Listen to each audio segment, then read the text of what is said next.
Apa kabar Bapak, Ibu, Saudara-saudari sekalian yang dikasihi Tuhan? Semoga dalam keadaan baik dan sehat-sehat selalu.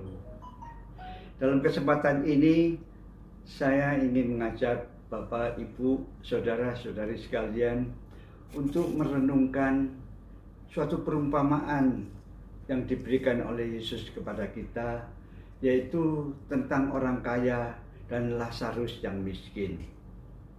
Di situ diceritakan bahwa ada orang kaya yang hidupnya mewah, setiap hari berpesta pora. Sedangkan di teras rumahnya ada seorang pengemis bernama Lazarus yang hidupnya sangat tergantung dari remah-remah atau apa-apa yang jatuh dari meja orang kaya itu. Tetapi ketika mereka sama-sama meninggal, Lazarus dibawa oleh para malaikat ke pangkuan Bapak Abraham. Sedangkan orang kaya itu setelah dikuburkan, ia menderita di tempat penderitaannya. Nah, Bapak, Ibu, Saudara-saudara sekalian, dalam perumpamaan yang ditulis dalam Injil Lukas bab 16 ayat 19 sampai dengan 31 ini, maka ada 3 kata kunci yang menjadi perhatian kita. Yang pertama adalah orang kaya, yang kedua adalah Lazarus yang miskin, dan yang ketiga adalah hidup setelah kematian. Tentang kekayaan, kita bisa melihat dan meniru bagaimana teladan Yesus.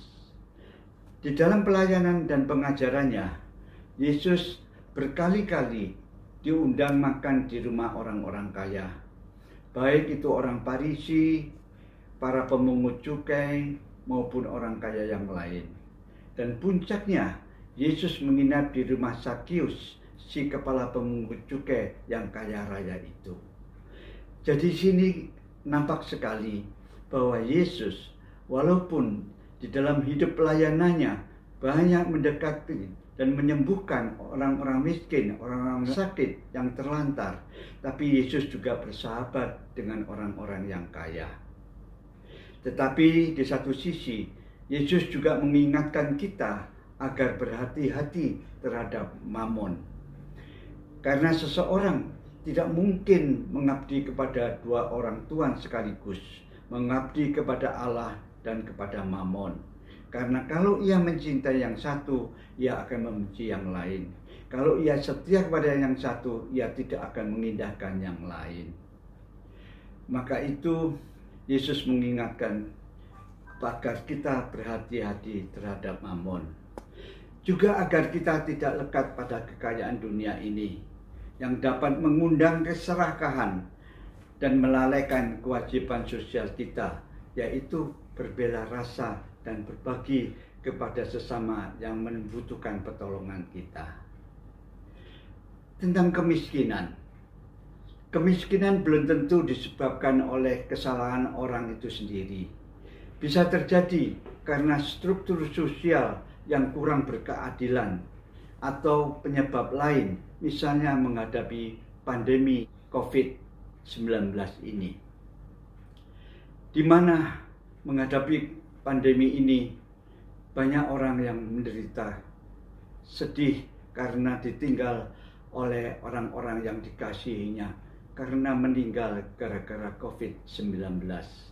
Di samping itu, banyak terjadi kemiskinan, PHK, gaji yang tertunda, dan banyak hal-hal lain yang membuat kita menjadi sedih dan menderita.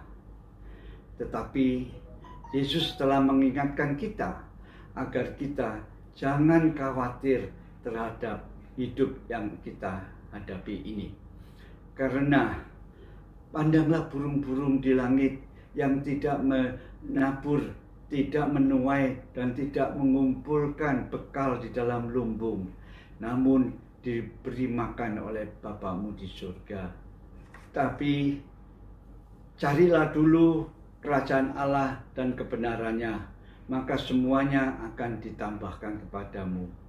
Apa maksudnya itu?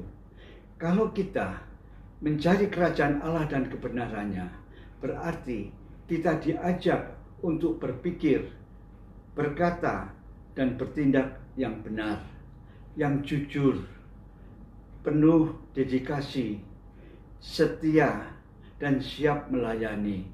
Inilah yang berkenan di hadapan Allah dan juga berkenan di hadapan banyak orang semuanya. Kita juga diingatkan bahwa sebagai orang beriman, sejak kita dibaptis, sebenarnya kita menerima 7 karunia Roh Kudus. Ke-7 karunia itu salah satunya adalah roh keperkasaan. Di mana dengan roh keperkasaan ini kita dimampukan untuk menghadapi dan mengatasi problema yang ada, serta menghadapi kesulitan-kesulitan yang ada. Dan juga dengan roh keperkasaan inilah kita diajak untuk tetap bertekun dalam doa, tetap teguh dalam iman, dan setia di dalam pengharapan kepada Tuhan. Terakhir, tentang hidup setelah kematian.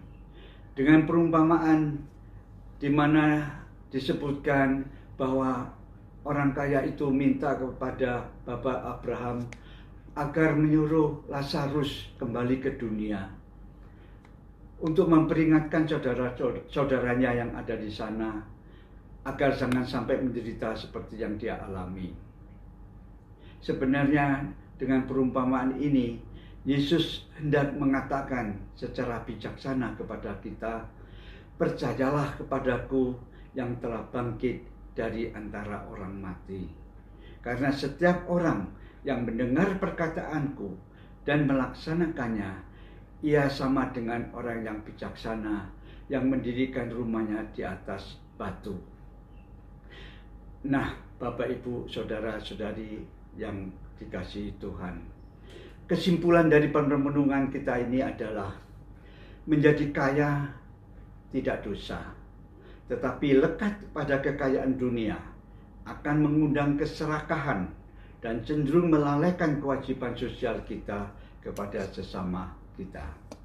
Yang kedua, di dalam menghadapi penderitaan, kita diminta untuk tetap bertekun dalam doa, tetap teguh dalam iman, dan setia dalam pengharapan kepada Tuhan, serta mencari dulu kerajaan Allah dan kebenarannya.